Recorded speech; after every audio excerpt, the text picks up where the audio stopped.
பொதுவாக மனிதனுடைய வாழ்க்கைன்னு எடுத்துக்கிட்டா அவங்களுடைய வாழ்க்கையில் இன்பமும் வரும், துன்பமும் வரும். இன்பம் வரும் பொழுது அதை நம்ம எல்லாருமே என்ன செய்கிறோம்? சந்தோஷமாகவே ஏற்றுக்கிடுறோம். கூடுதலாக இறை நம்பிக்கை நமக்கு ஆழமாக இருந்துச்சுன்னு சொன்னால் நமக்கு சந்தோஷம் வர வர அல்லாஹுவையும் பெருமைப்படுத்தக்கூடியவங்களாக இருப்போம், அல்லாஹ்வுக்கு நன்றி செலுத்தக்கூடியவங்களாக இருப்போம். இது நமக்கு நன்மையாக அமைஞ்சிட்டு போயிடும்.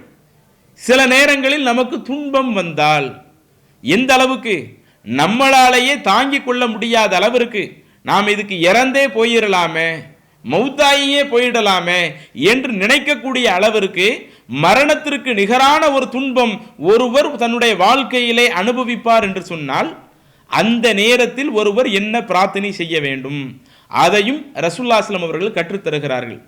இதில் நீங்கள் பார்த்தீங்கன்னா இஸ்லாம் நமக்கு எந்த அளவுக்கு ஒரு சிறந்த ஒரு மார்க்க வழிகாட்டுதலாக இருக்குதுன்னு பாருங்கள். இன்னைக்கு நடக்கக்கூடிய தற்கொலைகளில் இஸ்லாத்தை ஏற்றுக்கொண்ட முஸ்லிம்களுடைய தற்கொலை என்பது ரொம்ப சொற்பத்திலும் சொற்பமாக இருக்கிறது. அதுவும் அவங்க மார்க்கத்தை அறியாமல் தான் இன்னைக்கு என்ன பண்ணுறாங்க, அது போன்று தன்னைத்தானே மாய்த்து கொள்ளக்கூடிய அந்த தற்கொலை பண்ணக்கூடியவர்களுடைய எண்ணிக்கையில் முஸ்லிம்களுடைய எண்ணிக்கை ரொம்ப சொற்பத்திலும் சொற்பமாக இருக்குது. ஆனால் மற்ற சமூகத்தை எடுத்து பாருங்க, சர்வ சாதாரணமாக தற்கொலைகள் அதிகமாக இருக்கிறது. பள்ளிக்கூடத்தில் படிக்கக்கூடிய மாணவர்கள் எங்களுக்கு படிப்பு ரொம்ப சுமையாக இருக்குது, ரொம்ப ஸ்ட்ரெஸ்ஸாக இருக்குதுன்னு சொல்லி தற்கொலையை ஒரு தீர்வாக தேடுறாங்க. எத்தனையோ அந்த மருத்துவக் கல்லூரி மாணவர்களை எடுத்துக்கிடுங்க, நீட் தேர்வு அட்டன் பண்ணுறாங்க, அதில் ரிசல்ட் அவங்க எதிர்பார்க்காத ரிசல்ட் வந்துருச்சுன்னு சொன்னால் தற்கொலை பண்ணி விடுகிறார்கள். இன்னும் நீட் தேர்வுக்காக பல வருடங்கள் அவங்க ப்ரிப்பேர் ஆகுறாங்க. அந்த தேர்வுக்கு முந்தின நாள் மன அழுத்தத்தினால நம்ம பாஸ் ஆகாம மாட்டோமா, நமக்கு சீட்டு கிடைக்குமா கிடைக்காதா என்கிற மன அழுத்தத்தினாலேயே தற்கொலை பண்ணக்கூடிய மாணவர்கள் இருக்கிறாங்க.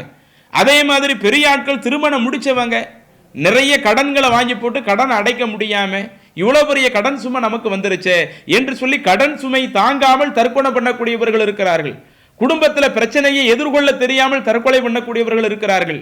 இப்படி மற்ற சமுதாயத்தில் தற்கொலை பண்ணக்கூடிய எண்ணிக்கை ரொம்ப அதிகமாக இருக்கும் பொழுது முஸ்லிம்கள் நம்மிடத்தில் அந்த எண்ணிக்கை ரொம்ப சொற்பத்திலும் சொற்பமாக இருக்குது.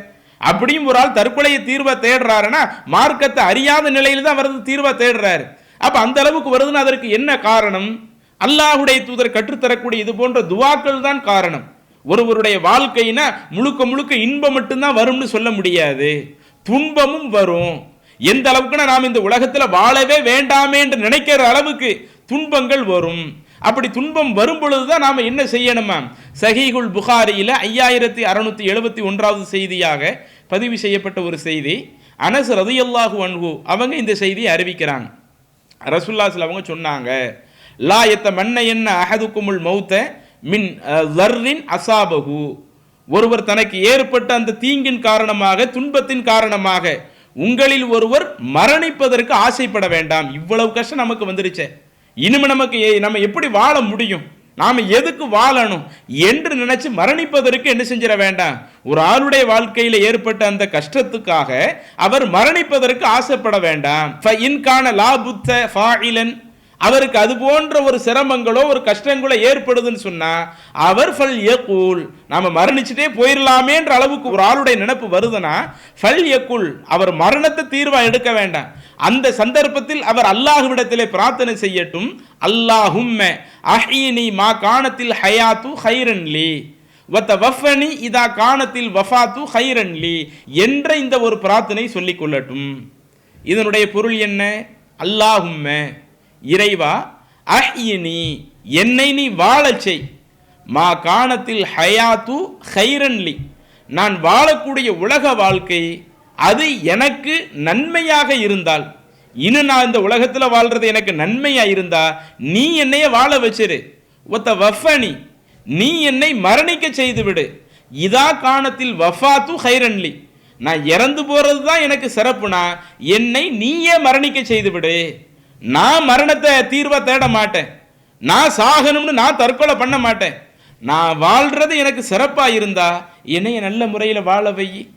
நான் வாழ்றது அதுல எனக்கு சில சிரமங்கள் வரும்னு சொன்னா, நான் மரணிக்கிறது தான் எனக்கு சிறப்புனா அந்த மரணத்தை நான் எடுக்க மாட்டேன், நீயே எனக்கு அந்த மரணத்தை கொடுத்து விடு. ஏன்னா இறைவன் ஒரு ஆளுக்கு மரணத்தை கொடுத்துட்டான்னு வைங்க, அப்படி இறைவனால் மரணிக்கப்பட்டவர் அவருக்கு மறுமையில கஷ்டப்பட வேண்டிய தேவை இருக்காதே. ஒரு ஆள் தற்கொலை பண்ணி இறந்து போறாருன்னா அவர் தன்னுடைய மறுமை வாழ்க்கையவே நாசமாக்கி விடுகிறார். அவர் எந்த அடிப்படையில் தற்கொலை செய்து இறந்தாரோ மறுமையிலே அவருக்கு அது போன்ற தண்டனைகள் கொடுக்கப்பட்டு அது அவர் நரகத்தில் தான் கொண்டு போய் சேர்க்கிறது. அப்போ ஒருவர் நரகத்தில் கொண்டு போய் சேர்க்கக்கூடிய அந்த தற்கொலை என்ற அந்த குற்றம் இருக்கும் பொழுது இஸ்லாமிய மார்க்கம் நமக்கு என்ன சொல்லுது? இன்னும் இதில் இன்னொரு விஷயத்தையும் நாம் கவனிக்கணும். ஒரு ஆள் தற்கொலை பண்ணுறாருல, சில நேரங்களில் அவங்க நல்ல முறையில் வாழ்ந்திருந்தாங்கன்னு வைங்களேன், ரொம்ப சிறப்பாக வாழ்ந்திருக்கலாம். ஏன்னா நமக்கு மறைவான விஷயம் தெரியாது. அடுத்து என்ன நடக்கும், நாளைக்கு என்ன நடக்கும், 10 வருஷம் கழிச்சு என்ன நடக்கும், அந்த மறைவான விஷயம் நமக்கு தெரியாது.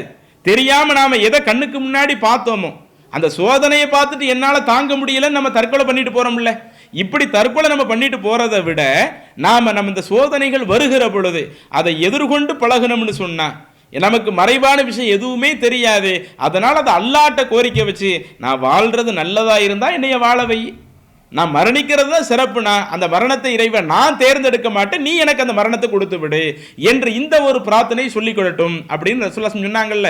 அந்த பிரார்த்தனையவே நாம் மீண்டும் உங்களுக்கு சொல்லிக் கொள்கிறோம். அல்லாஹும்ம இறைவா அஹ்யினி மா கானத்தில் ஹயாத்து ஹைரன் லி வதவஃபனி இதா கானத்தில் வஃபாத்து ஹைரன் லி என்கிற இந்த ஒரு பிரார்த்தனையை அல்லாஹுடைய தூதர் மரணத்திற்கு நிகரான துன்பம் வரும் பொழுது மரணிக்க ஆசைப்பட வேண்டாம், அதற்கு பதிலாக இந்த பிரார்த்தனை செய்யட்டும் என்று சொல்லி தருகிறார்கள். அந்த அடிப்படையில் நாமும் நம்மளுடைய வாழ்க்கையில் பல கஷ்டங்களை சந்திக்கிற பொழுது, தாங்க முடியாத சிரமங்களை சந்திக்கிற பொழுது இது போன்ற துவாக்களை அதிகம் அதிகம் அல்லாஹ்விடத்தில் கேட்கக்கூடிய நன்மக்களாக இருக்கணும். அல்லாஹ் அந்த வாய்ப்பை நம் அனைவருக்கும் தருவானாக என கூறி இன்ஷா அல்லாஹ் அடுத்தடுத்த துவாக்களை அடுத்தடுத்த நாட்களில் நம்ம பார்க்கலாம். அஸ்ஸலாமு அலைக்கும் வரஹ்மத்துல்லாஹி பரகாத்து. அல்லாஹு அக்பர், அல்லாஹு அக்பர்.